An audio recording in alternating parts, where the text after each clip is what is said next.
नमस्कार, म doctor BK Prasad, homeopathic physician, Lal market Gangtok. आज मेरो बीच उपस्थित हुनुभएको छ विजय सिंहजी। तपाईँको के समस्या भएको थियो? मेरो अचानक सुत्दा गरी राति जाँघमा यो दर्द भएको थियो। दर्द भएको थियो? हजुर। उसको बादमा के गर्नुभयो तपाईँ? त्यही उठेर अलिक गोड हात झारे, त्यसको पछि मैले नमक और पानी मिलाएर पिए। हजुर।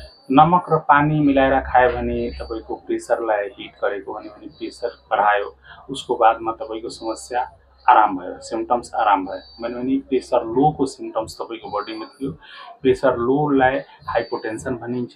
प्रेसर लो भयो भने के हुन्छ भने तपाईँको दुवै खुट्टामा अक्रन जस्तो फिल गर्न सक्नुहुन्छ, मरोड जस्तो पेन फिल गर्न सक्नुहुन्छ वा पुरो बडीमा मरोड जस्तो फिल हुनसक्छ र उसीको साथमा यो जो नाइप अफ द नेक भनिन्छ यता भारी जस्तो फिल गर्न सक्नुहुन्छ। बसेर उठ्दाखेरि रिङ्गाटा लाग्न सक्छ। यस्तो जो पनि मान्छे छ यस्तो सिम्पटम्सलाई जुझ्छ र केही तपाईँको घरमा मेडिसिन छैन, त्यति बेला तपाईँको घरमा नमक छ, नमकमा सोडियम क्लोराइड हुन्छ, प्रेसरलाई इन्क्रिज गर्छ।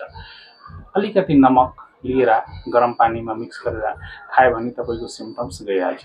भने सोडियम क्लोराइड प्रेसरलाई इन्क्रिज गर्छ। प्रेसर लोको यो सिम्पटम्स हो र यस्तो तपाईँको सोडियम क्लोराइड बडीमा दियो भने प्रेसरलाई हिट गर्छ, प्रेसर बढाउँछ र तपाईँको समस्या पर्मानेन्ट समाधान हुन्छ।